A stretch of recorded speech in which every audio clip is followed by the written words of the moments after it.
नमस्कार मित्रों, हम पढ़ रहे हैं कक्षा 7 सामाजिक विज्ञान के इतिहास का भाग पढ़ रहे हैं। इसमें चैप्टर 9 है क्षेत्रीय संस्कृतियों का निर्माण।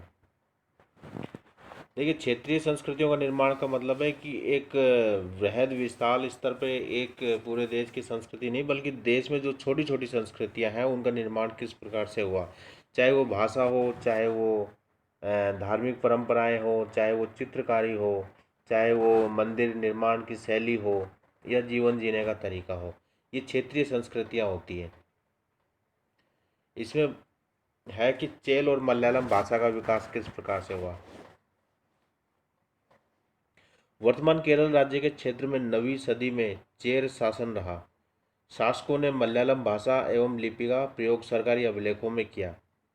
संभवतः यह क्षेत्रीय भाषा उपयोग का पहला उदाहरण है। देखिए, क्षेत्रीय भाषाओं के उपयोग का अभिलेखों में प्रयोग सबसे पहले चेर शासकों ने किया। ठीक है, और ये मलयालम भाषा में प्रयोग किया, क्योंकि मलयालम क्या क्षेत्रीय भाषा है, एक क्षेत्र विशेष में बोली जाती है। 14वीं सदी का ग्रंथ लीला तिलकम, 14वीं शताब्दी का जो ग्रंथ है लीला तिलकम, ये व्याकरण का काव्य शास्त्र है। मणि प्रवालम शैली में लिखा गया है लीला तिलकम। ठीक है, लीला तिलकम कौन सी शैली में लिखा गया है? मणि प्रवालम। मणि प्रवालम का शाब्दिक अर्थ क्या है? मणि यानी हीरा और प्रवालम यानी मूंगा। यह संस्कृत व क्षेत्रीय भाषाओं को इंगित करता है। आगे है शासक और धार्मिक परंपराएं। जगन्नाथी संप्रदाय। पूरी उड़ीसा में जगन्नाथ का मंदिर है। आज भी इसकी मूर्ति लकड़ी से वहाँ के जनजातीय लोग बनाते हैं। 12वीं शताब्दी में गंग वंश के राजा अनंत वर्मन ने इसका मंदिर बनवाया। ध्यान दीजिए, इसका मंदिर किसने बनवाया? इसका मंदिर 12वीं शताब्दी में गंग वंश के राजा अनंत वर्मन ने, गंग वंश के राजा अनंत वर्मन ने मंदिर बनवाया था जगन्नाथ जी का। ये जगन्नाथ जी का मंदिर काफ़ी विश्व प्रसिद्ध है, और यहाँ की जो रथ यात्रा है, जो लगभग अगस्त के महीने में यानी बरसात के ऋतु में प्रारंभ होती है ये, और यहाँ लाखों की संख्या में लोग रथ यात्रा में शामिल होने के लिए आते हैं। 1230 में राजा अनंग भीम थर्ड यानी तृतीय ने अपने को जगन्नाथ का प्रतिनियुक्त घोषित किया। प्रतिनियुक्त का मतलब है कि जगन्नाथ जी को उन्होंने इस राज्य क्षेत्र का राजा माना, और इस राजा के ये मंत्री रहे। ठीक है, यानी इस राजा के मातहत इन्होंने यहाँ शासन चलाया जगन्नाथ जी के। आगे क्षेत्रीय संस्कृति है कथक नृत्य की कहानी। कथक नृत्य एक शास्त्रीय नृत्य है। कथक शब्द जो है कथा शब्द से निकला है। कथक उत्तर भारत के मंदिरों में कथा यानी कहानी सुनाने वालों की जाति थी। ये हाव भाव से व संगीत से व कथा को रोचक बनाते थे। कालांतर में ये नृत्य शैली का रूप धारण करने लगा तथा राज दरबार में प्रस्तुत किया जाने लगा। दो घरानों में फला फूला जो कथक नृत्य है, ये भारत के दो घराने हैं जहाँ बहुत ज़्यादा फला फूला। एक तो जयपुर घराना और दूसरा लखनऊ घराना। देखिए, संगीत की जो परंपराएं होती है, उन परंपरा जो क्षेत्र में जो प्रचलित रहती है, या उस क्षेत्र विशेष के लोग इसको काफ़ी प्रचलित करते हैं, उसको बोलते हैं घराना। तो ये दो घराने हैं, जयपुर और लखनऊ घराना, जहाँ ये कथक काफ़ी फला फूला।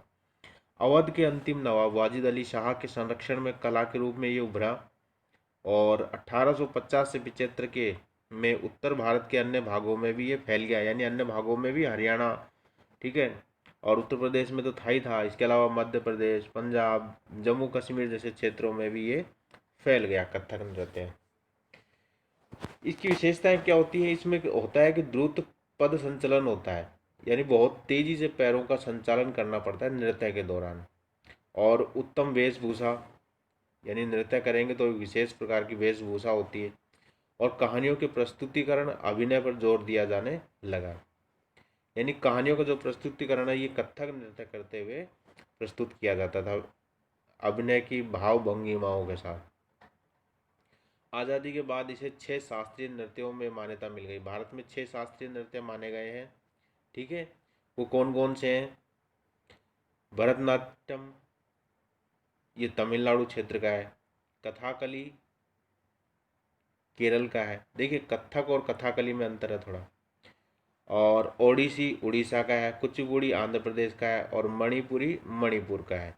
तो ये हो गए 1 2 3 4 5 और ये छठा कथक। इस प्रकार से भारत में 6 शास्त्रीय नृत्य माने जाते हैं। अब है चित्रकला, लघु चित्रों की परंपरा। ये आमतौर पर छोटे जल रंगों से कपड़े व कागज पर चित्रित होते थे। प्राचीनतम लघु चित्र ताल पत्रों व लकड़ी पर चित्रित किए गए। अकबर, जहांगीर, शाहजहां ने चित्रकारों को संरक्षण दिया। देखिए इन तीनों शासकों ने बहुत ही ज़्यादा संरक्षण दिया था चित्रकारों को, या कोई भी कलाकार हो उन सबको। किसने? अकबर ने, जहांगीर ने और शाहजहां ने। और चित्रों में दरबार के दृश्य होते थे, यानी दरबार लगा रहता, दरबारी बैठे रहते थे, मंत्री बैठे रहते थे, राजा बैठा रहता था। ठीक है, उन सब का दृश्य होता था चित्रों में। ज़्यादातर लड़ाइयाँ होती थी, लड़ाइयाँ सामान्यतः पशु पक्षियों की लड़ाइयों के चित्र बनाए जाते थे। शिकार का दृश्य था, जंगल में शिकार करते हुए। और सामाजिक जीवन, तत्कालीन सामाजिक जो जीवन जिस प्रकार से जिया जाता था उसको एक चित्र के माध्यम से उकेरा जाता था। हिमालय की तलहटी में बसोहली शैली का विकास हुआ। हिमालय की तलहटी में बसोहली, देखिए ये शैली ध्यान रखिए, ये चित्रकला की शैलियाँ हैं जिनके बारे में पूछ लिया जाता है कई बार एग्जाम में कि बसोहली शैली किस क्षेत्र विशेष की प्रचलित है। ठीक है, आपको क्षेत्र दे सकते हैं कि मध्य प्रदेश की है, हिमालय प्रदेश की है। हिमालय प्रदेश यानी हिमालय के तलहटी के आसपास का क्षेत्र, जैसे हिमाचल है, उत्तराखंड वाला क्षेत्र। इस प्रकार से प्रसिद्ध पुस्तक भानु दत्त की रसमंजरी है। और 1739 में नादिर शाह के आक्रमण से बचने के लिए जो चित्रकार थे वो पहाड़ी क्षेत्रों में चले गए और कांगड़ा शैली का विकास हुआ। देखिए 1739 में जब नादिर शाह ने भारत पर आक्रमण किया तो दिल्ली और उसके आसपास के क्षेत्र को लूटा, बहुत बुरी तरह लूटा। तो उससे क्या हुआ कि यहाँ के जो चित्रकार थे वो अपनी जान बचाने के लिए क्या हुआ कि छोटे राज्यों की तरफ चले गए और उन राज्यों के राजाओं की शरण उन्होंने प्राप्त कर ली। इस प्रकार से वो कांगड़ा क्षेत्र में भी गए बहुत सारे। ठीक है, और कांगड़ा के शासक ने उनको वहाँ शरण दी और वो वहीं उसी राज दरबार में चित्र वगैरह बनाते हैं और अपना जीवन यापन वो वहीं करते। इस प्रकार से उस कांगड़ा शैली का विकास हुआ चित्रों की। आगे है बंगाल क्षेत्रीय भाषा का विकास। देखिए जब क्षेत्रीय भाषाओं का जिक्र हो और बंगाल का कहीं किसी क्षेत्र में नाम नहीं आए तो ऐसा बहुत असंभव सी बात लगती है। बंगाली बहुत समृद्ध भाषा रही है और बंगाली क्षेत्र भी बहुत समृद्ध रहा है, चाहे वो किसी भी दृष्टि से हो, चाहे वो साहित्य हो, संगीत हो, चाहे वो प्रशासनिक क्षेत्र हो, चाहे वो अंग्रेजों ने भी अधिकार किया तो सबसे पहले बंगाल के क्षेत्र पर अधिकार किया। बंगाली भाषा संस्कृत से निकली है। वेनसांग ने पाया कि सर्वत्र संस्कृत भाषा का प्रयोग होता है। 8वीं सदी में पाल शासक, देखिए बंगाल के क्षेत्र में पाल शासकों का शासन रहा, पाल और सेन का। 14वीं-15वीं शताब्दी में सुल्तान, बाद में मुगलों का प्रभुत्व रहा। 14वीं-15वीं शताब्दी में सुल्तान यानी सल्तनत काल के शासकों, सुल्तान जो थे उनका शासन रहा। बाद में उसके बाद मुगलों का प्रभुत्व रहा और फिर मुगलों के बाद जब अंग्रेज आए तो उन्होंने बंगाल के क्षेत्र पर पहले अधिकार किया, बाद में भारत के अन्य क्षेत्रों में फैले। प्रशासन की जो भाषा थी वो फारसी थी और बोलचाल की भाषा बंगाली हो गई। ठीक है, प्रशासन यानी जो भी पत्राचार व्यवहार होता था या जो भी प्रशासन के आदेश निकलते थे वो फारसी भाषा में निकलते थे, लेकिन सामान्य लोग बोलचाल में कौन सी भाषा प्रयोग करते थे? बंगाली। देखिए बंगाली साहित्य को दो भागों में बांट सकते हैं। पहला है, इसमें पहला प्रकार है मंगल काव्य। इसमें स्थानीय देवी देवताओं का जिक्र होता है मंगल काव्य में। गौड़ीय वैष्णव चैतन्य देव की जीवनी भी इसमें गाई जाती है, पढ़ी जाती है। जो चैतन्य महाप्रभु थे वो उड़ीसा के क्षेत्र में ज़्यादा प्रचलित रहे, यानी बंगाली भाषा क्षेत्र में ज़्यादा प्रचलित रहे। जो हम भजन कीर्तन वगैरह जो करते हैं ये सब चैतन्य जो देव थे उन्हीं की देन है। उससे पहले भजन कीर्तन इतने नहीं थे, उन्होंने काफ़ी प्रचलित किया इसको। तो भजन कीर्तन शैली के प्रवर्तक भी यही रहे, चैतन्य देव। दूसरा है इसमें बंगाली साहित्य में दूसरी चीज़ आती थी मैनामती गोपीचंद्र के गीत। ये मैनामती रानी थी और इनका जो पुत्र था गोपीचंद, उनके गीत है ना। गोपीचंद क्या हुआ कि बाद में नाथ संप्रदाय के ये भक्त बन गए और नाथ संप्रदाय में दीक्षित होकर ये साधु बन गए गोपीचंद। तो इनकी मैनावती और गोपीचंद के गीत काफ़ी प्रचलित थे बंगाली साहित्य में। धर्म ठाकुर यानी जो वहाँ का एक क्षेत्रीय देवता है उसकी कहानियाँ हैं, और इसके अलावा परी कथाएँ व लोक कथाएँ बंगाली साहित्य में आती है। इस प्रकार से हम दो भागों में बांट देते हैं बंगाली साहित्य को, एक में मंगल काव्य और वैष्णव गौड़ीय वैष्णव चैतन्य देव की जीवनी है, दूसरे में मैनावती गोपीचंद्र के गीत, धर्म ठाकुर की कहानियाँ, परी कथाएं और लोक कथाएं इत्यादि शामिल होती हैं। अब है पीर और मंदिर। बंगाल में सुल्तानों व मुगलों का शासन रहा तो वहाँ मस्जिद बनी। देखिए पहले जो मस्जिदें वगैरह बनी वो सल्तनत काल में बननी प्रारंभ हुई। सूफी संतों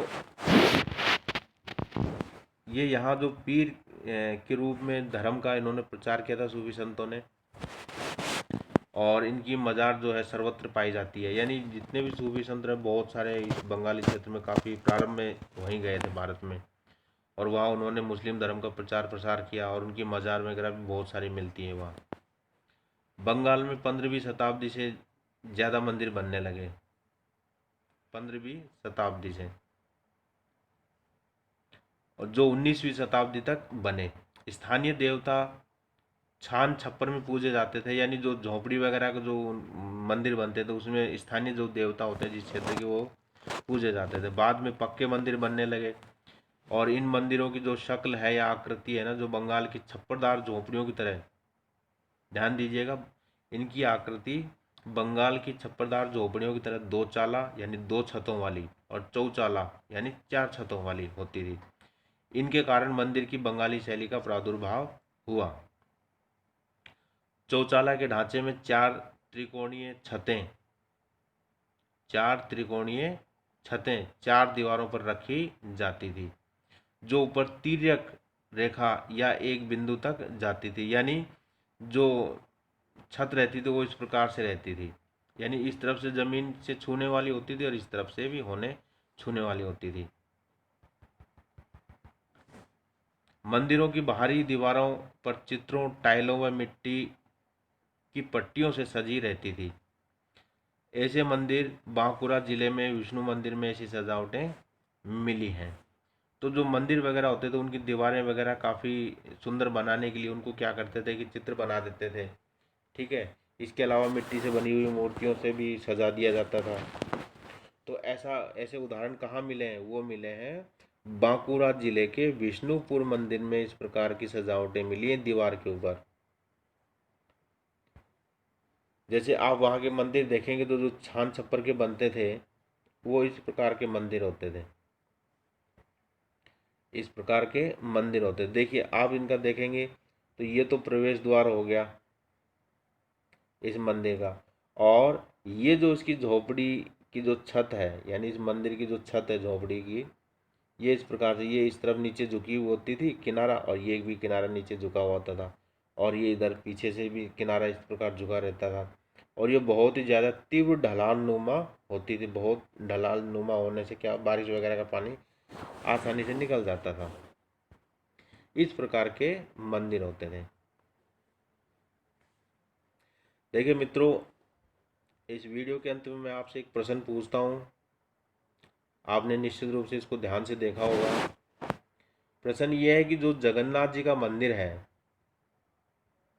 जगन्नाथ जी के मंदिर में जो मूर्ति है भगवान जगन्नाथ की, तो वो मूर्ति किसकी बनी हुई है? आपको कमेंट्स बॉक्स में इसका उत्तर बताना है, ठीक है। भगवान जगन्नाथ की मूर्ति किसकी बनी हुई है उसका कमेंट्स बॉक्स में आपको आंसर बताना है। चाहे जैसे ऑप्शन में आपके एग्जाम में भी इस प्रकार के क्वेश्चन आ सकते हैं, ऑप्शन दे दें मिट्टी, पत्थर, लकड़ी या धातु, तो आपको इनमें से आंसर देना है।